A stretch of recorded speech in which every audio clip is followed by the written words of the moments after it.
that's our old logo. I loved it.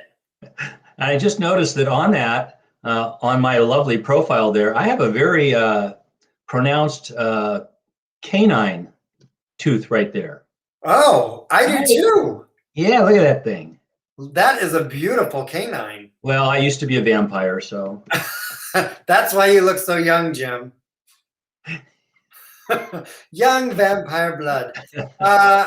It's showdown time. Yeah, yes, it is. For the Super Bowl. Super Bowl. Who are we going with? I am going with this color. Ah, okay. Well, Nikki will be very pleased with you. All right. Hey, aren't they both this color? No. Mr. Brady's colors are pewter and red. Oh, then I want red. I'll get rid of these. Oh, don't let Nikki find out about that. Oh my gosh. She likes that young man on the left there, Mr. Mahomes. Yes, she does. I think things are getting rowdy down at the Pandemic Stadium in Tampa. Really? I've been reading lots of news about big parties with no masks, but this is going to be the game of the ages with these Buccaneers taking on Kansas City Chiefs. With these, it should be a good game. Again, I don't care who wins. I just want to see a good game. They're both great quarterbacks. They've got great teams and all around them. Both have good defenses, lots of offensive weapons. Let's just have fun. Well, get your snacks ready, Jim, because I got mine ready. In the Parker Pettit cheat. See, it's a cheat. Oh yeah, a cheat little. You got lots of peanut M&Ms. I do. Thank you to my sister for building a cheat thing for Valentine's Day for us. There you go. I like it. And she also built this card. Isn't that cute? Squirrel. Oh, it is. And she cut out all these hearts. Oh, the squirrels, yeah. Mitch and Vern. Mitch and Vern. Oh my gosh. Okay. Here we go. It's season 13. 13, episode 6. Episode 6 of Drag Race. Okay, so guess what happened this time? Oh. It was a disco-mentary challenge. It's the disco-mentary. Disco. I thought of you. I thought you'd be really into this one. Oh, I'm so into it because I had a Studio 54 birthday party. Greg was there. Yes, hey, Greg. I was there. You were there. We did this number just like these girls did on the screen. I mean, my party was lit. And I was dressed like Halston. Yes, you were. And Miss Nikki was dressed like Liza Minnelli. Looked just like her, didn't she? Yes, just like. I mean, we should have rolled a picture up of that. Oh, I wish I had it right away, and I know Greg doesn't, so darn it. But disco's all about artistic expression, and we expressed ourselves at my Studio 54 party. And then they also did this little uneventful little black dress fashion challenge that wasn't much to me at all. But maybe there was one really little black dress. Yes, we'll get to that in a second. There she is. Hi, Sandy. Happy birthday. Happy birthday, y'all. Sandy B. Celebrating her birthday. So let's get started, Jim. For the challenge itself, the queens must learn the disco-themed choreography. So it was, and then they did it to like a documentary that was narrated by RuPaul Charles. Right. And the first act of our disco was the birth of disco, and it was starring the newly announced Mean Girls Club, Candy Muse, Got Mick, and Tina Burner. And Greg, if you could show Tina Burner, number 3 there, that's her. That was the only saving grace of this trio, because poor Mick is not a dancer. They kind of edited her out a bunch because she was messing up so much. And Candy Muse is just Candy, and I don't think she got the choreography. And at least I know that Tina got all the choreography, and she seemed like she had a good time with it. Yeah, she definitely was the standout. You looked at her. Yeah. And judges determined that the group sucked because of Candy Muse. That's what the judges said. So, So the Mean Girls, well, they didn't have much to be mean about because They weren't that good. no, but Gottmik saved herself with this little black dress merkin. Oh God. Yeah, that was it. That is not like just that was how was that even placed on there? I guess it's like underpants that hold it up. But Two-sided tape. you go, Mick. Yeah, yeah. And it was nice. His parents were came on the TV set in the workroom, and were so kind and sweet. Oh, we should say that Lady G is dealing with a little family emergency. We talked about it before we came on the air, but he will be back next week, and he had to take a little train from New York down to Pennsylvania for 3 hours to check on Grandpa. So we're all like hoping Grandpa. We're all thinking about him. Yes. So our next group was Disco and Sex, and it was starring Tamisha and Elliot. I think Elliot did really well. You know, and in that first little mini challenge they did with a wallpaper, yeah, he and Tamisha won. Yeah, they did. And I'm thinking, does RuPaul do this just to create the tension? Producing. Here's the girl that you kicked off originally, and guess what? She just won. Against the mean girls. I know. So and Elliot's coming along. She's coming along. Yeah, and well, except this disco and sex challenge, they gave them hula hoops, which wasn't very sexy, I thought, but it seemed like a lot of mom fun on the stage. Yeah, and Elliot was really good with the hula hoop, but poor Tamisha struggled, and that hurt. And then what we learned from Tamisha was that she's wearing an ostomy bag. An ostomy bag. And poor girl is fresh off of radiation and chemo. She also is in full drag every week wearing the ostomy bag. Didn't she say that she had to relearn to walk like 6 months ago or 6 weeks ago or something? Yeah. So I'm so happy she's part of this cast and like kicking butt in the way only she can, but she's not like disclosing her circumstances to anyone. But she's not 100% because, again, I was wrong. The lip sync for your life that I'd hoped to see, which was Candy versus Tamisha, came about. Yeah. And I was picturing Tamisha from 20 years ago or so when she was doing pageants, and some of the video that I've seen of her doing pageants, oh my gosh, she's just unbelievable.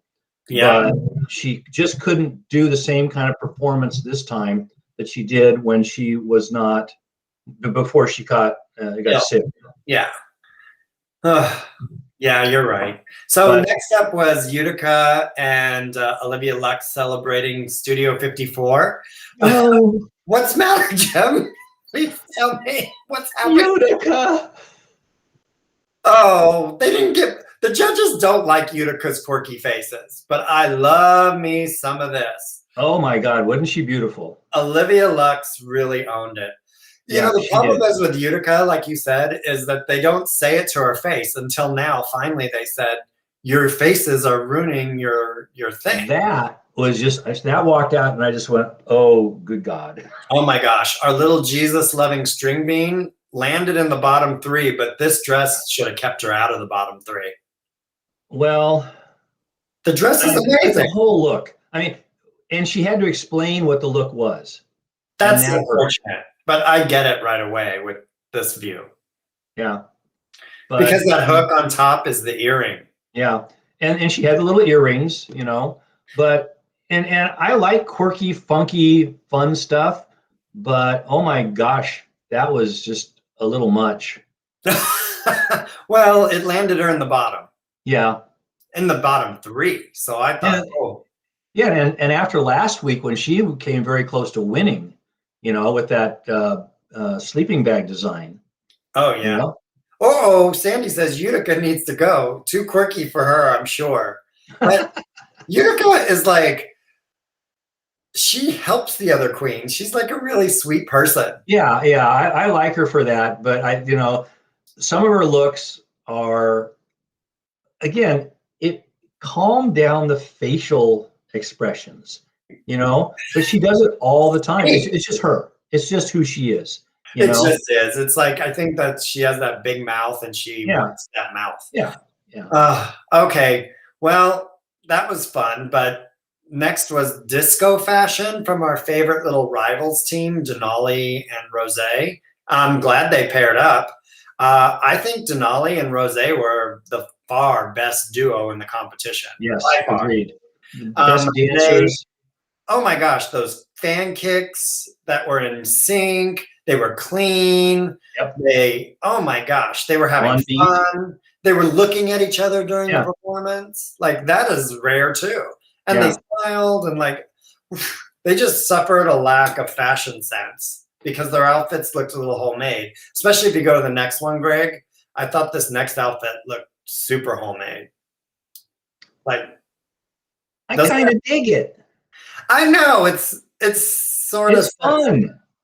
I just think the waist is too high or something. I don't know, something. Well, it's very ABBA. It's ABBA. Okay, but if the waistband or belt was any lower, it'd be wrapped around her backside. Oh, well, maybe I want a cutout like Cher would have some cutouts. Ooh. Yeah, God, love me some cutouts. I love me some Cher. Yes. And then there was Jim, and then there was Lala and Simone. Lala Ree is not bringing it to me. No. And they got Disco Sucks. And thanks to Ru for explaining the Disco Sucks movement. Sandy knows all about the Disco Sucks movement. Oh, I remember it. Sandy was working at a radio station at the time. Sandy, who's on right now. Yeah. During the Disco Demolition Night in Chicago, she was at a radio station. You got to know your history. In Chicago? She was here in LA. In San Diego. I believe in LA she was at Sandy, what was your station? It was KROQ. I know you had a KGB. I'm pretty sure it was KROQ here in LA. Okay. K-Rock. K-Rock? Yeah. And she was like part of that whole punk movement, which was sort of the death of disco. Well, I see Sandy definitely in the punk. Yeah. Yeah. So we got a lesson on Disco Demolition. Oh, KPRI, yeah. KPRI, it's a great station. Was when Sandy was there. Program. Here's an aside, and Sandy may disagree with me. Oh, she was at K-Rock. There it is, K-Rock. I knew it. But there is no good radio here in San Diego anymore. Sunny. I'm just kidding. Moving on. Okay. As far as the challenge, Lala and Simone do just fine, and they're both safe. I got nothing to say. Joe, if you want to show number 9. Yeah, let's see it. Greg, I got nothing. And then number 10 was Simone's little black dress in the fashion challenge, which I loved her hair though. That hair was amazing. Yeah, that was pretty good. I don't know how she does that, but that's pretty good. Oh, what did Sandy say? Oh, this is me talking about Olivia Lux real quick. Jim, did you know she was chubby? Yes, I didn't know that until she talked about it. Look at her chubbiness, and I know she's so cute, chubby or not chubby, but I mean, wow, she's really come a long way. She was 300 pounds. She's definitely a top 4 contender. And that's not her, but that's her sister Simone, looking so good in that wig. Oh my God. That's definitely a shared dress too. Yeah, that was fun. So they were safe, they made it. And then it came down to, oh my gosh, the lip sync, which was so sad. That was the most sad lip sync. Well, here's where I have to give a mea culpa, because last week I was very confident that if Candy and Tamisha ever met in a lip sync for your life, that Tamisha would just walk away with it. But because of issues that Tamisha has physically, she just wasn't able to perform to what she can do. She was like classic drag queen performance, but Candy delivered like this impassioned performance of like, Very much so. "Ah," in the most horrible little black dress. That thing was what? Did she explain what that thing was? I don't know. It's like she had a Sharpie and she just like did something with it, and then the Sharpie got on her neck and her face. Yeah. It's Like, just, was she like having a play date with Trump and the Sharpie? What was going on? yeah, it looks like one of those party balloons, those little animated party balloons. Terrible. Like Yep. this should have landed her in the bottom, which it did. And then I'm sad to say that Candy was safe. Yep. Well, Oh. and perhaps, again, I've mentioned this before, perhaps she'll learn a little humility. It looked like it there with that cry. That's why We'll see next week if she starts coming back, and because she's been trying to intimidate Elliot and some of the other girls, with the loud talk and the obscenities and and in your face. yeah. She's like a little pit bull. Well, I mean, She is. If you describe her as a dog, I would think pit bull. yeah, I know some very sweet pit bulls. And Oh. they're the biggest babies in the world. They really are. She could probably be a baby too, though. I don't know. My pick from day one was Olivia, and she wins the challenge, which makes me so happy. There's her winning. Oh, she deserved it. She all really the way through. So good. That smile is infectious. Yeah. And then our little Tamisha sashays away. Yeah, I'm sad because she's gorgeous. She really is. She really is, and has a good spirit about her. Yes. She's a good mom. Inside and out. Such a good mom. Yep. So, hey, we did it in 20 minutes today, Jim. Well, that's because it's just me and you. So what should we talk about for 10 more minutes? Lady G would talk about I did talk to Lady G. None of these girls knew about their disco history. None of them asked what is your favorite disco artist? They went, Or when Candy Muse was asked, Diana Ross or Donna Summer, she went, oh yeah, what? One has big hair and one is dead. And I went, oh, you are not going to be liked, girl. You are not going to be liked. Yeah, well, I liked it when Rue asked him if any of them knew who Charles Nelson Riley was.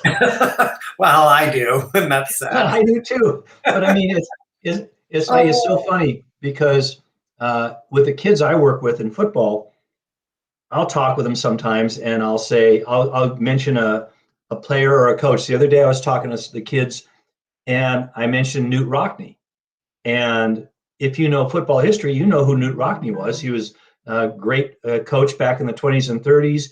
He and one of his friends basically invented the forward pass for the football. And then he was a great coach at Notre Dame. And the kids just look at me like, huh? So if I get a kid that does that, I say, okay, well, tomorrow when you come back, you're going to tell us all about Newt Rockne or Dick Butkus or John Mackey, or I'll just pull somebody out of my head, and the kids have to give a report. So we're trying to teach them a little football history. Oh my gosh, I love that. I wonder why they don't teach football history in college or junior college, for credit. That would be good. I don't know. Maybe I'll apply. I'll apply as football 101 teacher. Yes, we could. Today is all about plays. Yeah. Formations. Why? Formations. Yes. Yeah. Why? Formations. Yeah. How many people do you really need on it?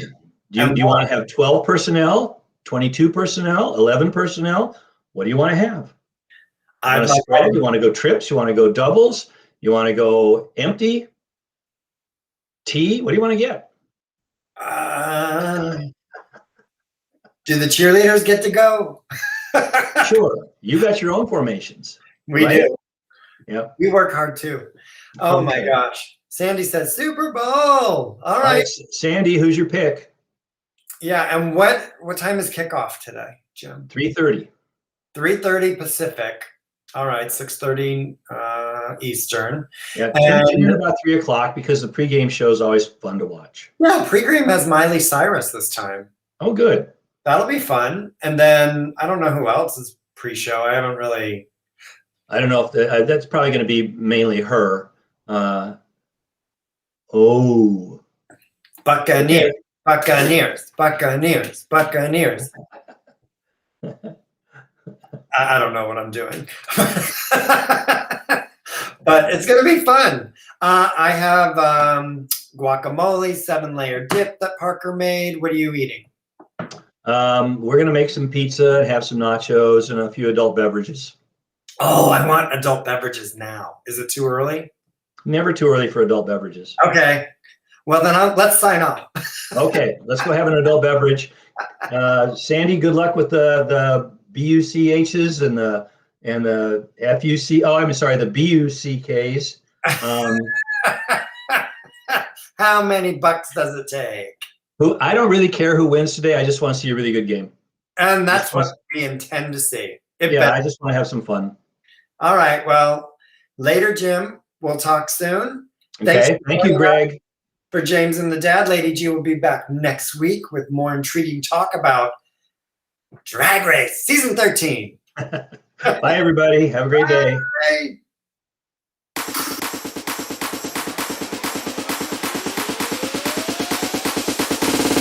James and the Dad.